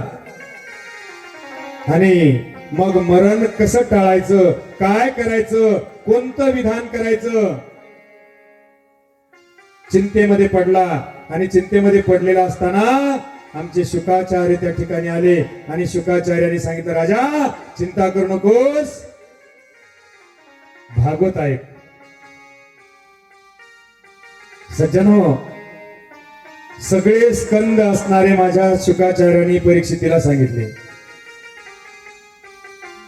सगळे स्कंद असणारे माझ्या परीक्षितीला आणि शुकाचार्यांनी सांगितले. मला एक सांगा, परीक्षिती राजाचं मरण टळलं का? टळलं का मरण? हा संशय. शेवटी आमच्या शुकाचार्यांनी परीक्षितीला सांगितलं, राजा तुझ्यासारखे असे अनेक लोक आहेत. तुला एक चारित्र्य सांगतो. शेवटला सांगितलं माझ्या शुकाचार्यांनी परीक्षितीला. म्हणले, एक राजा होता आणि तो राजा अरण्यवासामध्ये गेला आणि अरण्यवासामध्ये गेल्याच्या नंतर फिरला, सावज शिकार पाहण्यासाठी फिरला. शेवटी राजाला फिरत असताना कुणीकडे रात्र झाली ही कळली नाही आणि रस्ता विसरून गेला आपल्या नगरीकडे जाण्याचा. आणि मग असा असणारा राजा फिरत असताना आश्रय शोधू लागला. कुठं थांबावं, कोणतं तरी एक घर मिळावं आपल्याला थांबण्यासाठी. आणि म्हणून एखाद्या अरण्यामध्ये एक घर होतं महाराज. शुकाचार्य सांगायलेत परीक्षितीला, एक घर होतं. त्या घरामध्ये सगळं मांस मच्छर पडलेलं होतं, घाण वास येत होता आणि तिथे एक मनुष्य बसलेला होता. बाकी कोणी नव्हतं त्या घरामध्ये. आणि हा राजा अंधाऱ्या रात्रीमध्ये त्या घरामध्ये गेला. सगळी दलदल, चिखल, अंधार, काटे कुटे रस्त्यानं आणि त्या घरामध्ये पोहोचल्यावर सांगितलं, का हो मी एक रात्रभर या घरात राहू का? त्यावेळेस त्या घरातल्या माणसानं सांगितलं, अजिबात नाही, अजिबात तुम्ही येऊ नका माझ्या घरामध्ये, अजिबात येऊ नका. यांनी सांगितलं, काही करा हो, एवढी रात्र आणि कुठेही मी झोपेल तिथं आश्रयाला, पण एवढी रात्र माझी, मला तिथं राहू द्या. त्या माणसानं सांगितलं, असे बरेचसे लोक पानतस्त येतात आणि असंच म्हणतात, एकच रात्र राहू द्या, पण त्यांना हे माझं घर गोड वाटतं आणि मग घर सोडा वाटत नाही त्यांना. नाही बाबा, तुम्ही निघून जा. घाईमाई आला राजा तो आणि घाईमाईला येऊन शेवटी त्या घरातल्या माणसानं बरं म्हणलं, काय हरकत नाही, एक रात्र, बोली वचन, एक रात्र आतमध्ये घेतला राजा. आतमध्ये घेतल्याच्या नंतर सगळा वास घाण यायला, सडलेल्या मांसाचा, दुर्गंधी सुटलेली, सगळ्या माश्या वगैरे त्या असणाऱ्या. पण राजानं असणारा विचार केला, एक रात्र फक्त आपल्याला राहायचंय. आणि अनुक्रमे 1 घंटा गेला, 2 घंटे गेले, 4 घंटे गेले, 8 घंटे गेले.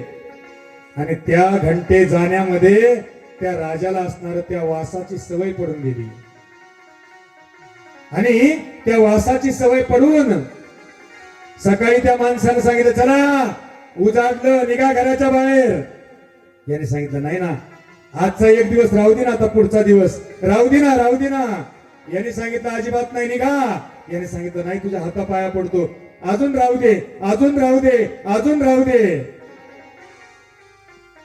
शुकाचार्याने सांगितलं, हे परीक्षिती, आता मला सांग, ज्याने वचन दिलं त्या माणसाला की बाबा रे मी एकच रात्र राहील, त्या माणसाने त्या घरात राहावं का? सांग परीक्षिती. शुकाचार्य विचारायले, त्या घरात राहावं का? घाण असलेल्या घरात राहावं का? आमच्या परीक्षितीने सांगितलं, महाराज, हे शुकाचार्य, हे गुरुवर्य, असा कोणता मूर्ख माणूस होता की पुन्हा पुन्हा ते मलाच घरात राहू द्या, मलाच त्या घरात राहू द्या म्हणणारा. त्यावेळेस शुकाचार्यानं सांगितलं, राजा, तो दुसरा कोणता माणूस नव्हता, तूच तो. काय सांगितलं समजून? तूच तो. हे घर असणारं सोडून जायचंय प्रत्येकाला. आणि मग माझ्या परीक्षितीला मृत्यू असणारा सत्य वाटला आणि आनंदानं असणारा आलिंगन माझ्या परीक्षितीनं मृत्यूला दिलं महाराज. आणि शेवटी मेल्याच्या नंतर मग ते वैकुंठवास हो, कैलास हो, कोणीकडे जाऊ दो, त्याच्याशी घेणं नाही आम्हाला, पण शेवटी त्याला मारावं लागलं. सगळी भ्रांती निघून गेली, शुकाचार्याने सगळी भ्रांती काढून टाकली, पण शेवटी मरण अटळ असलेलं ते कधीच न टळणार आमच्या परीक्षितीला मरावंच लागलं. हा संशय माझ्या भागवतात. आणि म्हणून असे अनेक असणारे नवनाथामध्ये सुद्धा संशय आहे महाराज.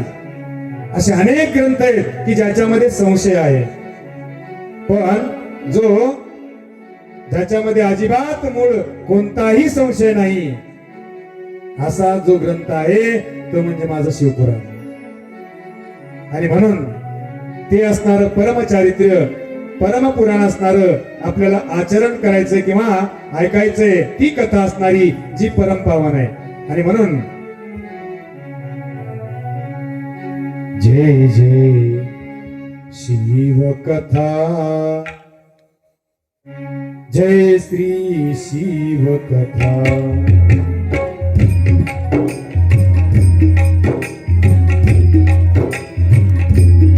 जय जय शिव कथा, जय श्री शिव कथा.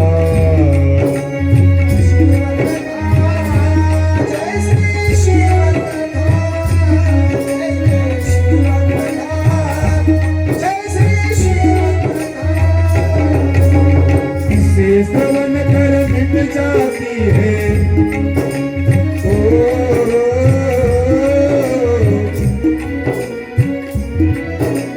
इसे श्रवण कर मिट जाती है, इसे श्रवण कर मिट जाती 100 जन्म जन्म की व्यथा व्यथा व्यथा. जय जय शिव कथा, जय श्री शिव कथा, जय जय शिव कथा, जय श्री शिव कथा. जय जय शिव कथा, जय श्री शिव कथा, जय जय शिव कथा, जय श्री शिव कथा. इसे श्रवण कर मिट जाती है, इसे श्रवण कर मिट जाती 100 जन्म जन्म की व्यथा व्यथा व्यथा. जय जय शिव कथा, जय श्री शिव कथा, जय जय शिव कथा, जय श्री शिव कथा. जय जय शिव कथा, जय श्री शिव कथा, जय जय शिव कथा,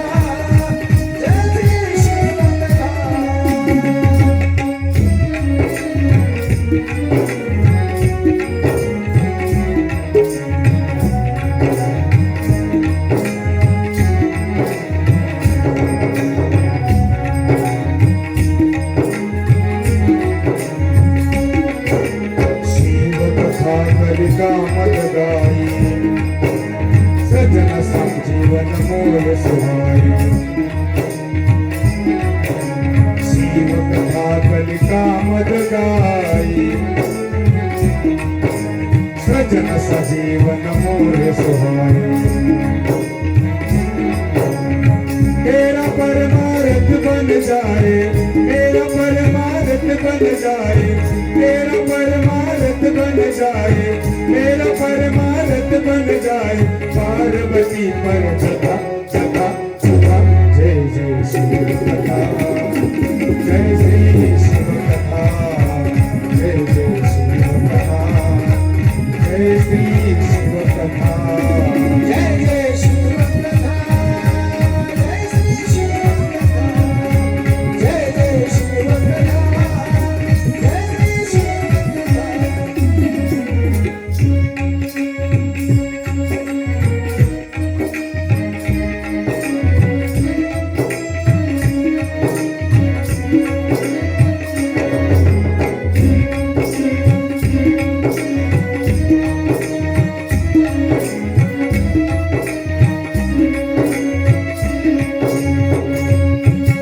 शिव कथा सुंदर करताई संशय विहग उडावणारी सज्जन हो इतर असणाऱ्या ग्रंथामध्ये आपल्याला पाहायला गेलं तर सत्यान आणि धर्म मार्गानं काही ना काहीतरी संशय आहे असं दाखवलं पण जी शिवकथा आहे त्याच्यामध्ये कोणताही संशय नाही म्हणून सांगितलं शिव कथा सुंदर करताई संशय विहग उडावणारी तेरा संशय सब भागेगा मेरा संशय सब भागेगा तेरा संशय सब भागेगा मेरा संशय सब भागेगा श्री हनुमत कर कथा कथा जय जय शिव कथा जय श्री शिव कथा जय जय शिव कथा जय श्री शिव कथा जय जय शिव कथा जय श्री शिव कथा जय जय शिव कथा जय श्री शिव कथा किसे श्रवण कर मिट जाती है किसे श्रवण कर मिट जाती सौ जन्म जन्म की व्यथा व्यथा व्यथा जय जय श्री कथा जय श्री शिव कथा जय जय शिव कथा जय श्री शिव कथा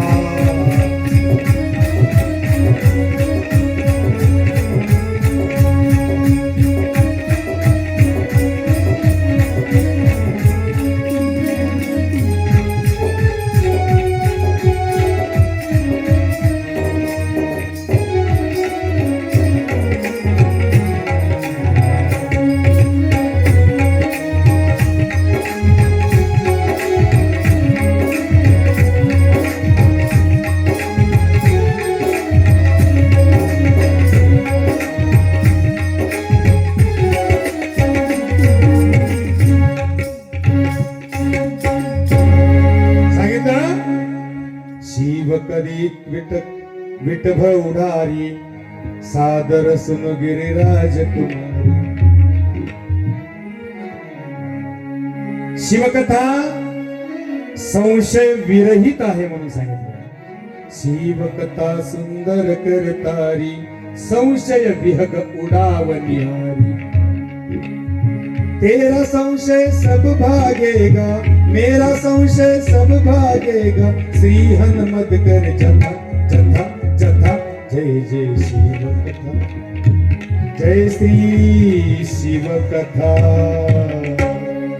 सांगितलं की अशी असणारी शिवकथा जी आहे ती असणारी कोणी ऐकली का ऐकली कशासाठी ऐकली कोणी सांगितली आणि त्याचं महात्म्य काय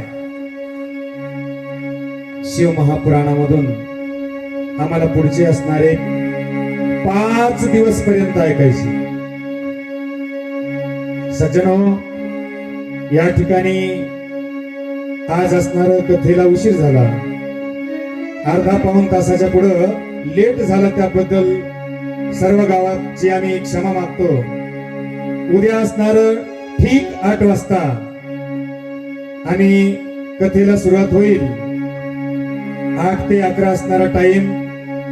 या नियमाचं पालन करण्याचा आम्ही प्रयत्न करू आणि यामधून जे काही शिवकथेच असणार रसपान आहे, अमृतपान आहे, ते तुम्हाला देण्याचा प्रयत्न करू. त्या माझ्या सद्गुरूच्या चरणी झालेली आजची ही सेवा माझ्या सद्गुरूच्या चरणी तसंच तुमच्या संत सज्जनांच्या चरणी समर्पित करून आजच्या या प्रथम पुष्प सेवेला आज मी पूर्णविराम देतो. ओम पूर्णमदः पूर्णमिदं पूर्णात् पूर्णमुदच्यते पूर्णस्य पूर्णमादाय पूर्णमेवावशिष्यते.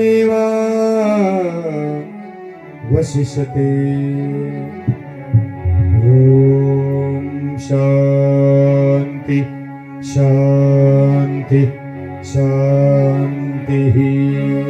नमः पार्वती श्रीमद जगद्गुरुपंचाचार्य महाराज संत शिरोमणी वंदन स्वामी महाराज शिव संत लक्ष्मण महाराज सद्गुरु सिद्धलिंग शिवाचार्य महाराज कुंडलिक वरदार विठ्ठल श्री ज्ञानदेव पंढरीनाथ भगवान की जय. ज्ञानेश्वर महाराज छत्रपती शिवाजी महाराज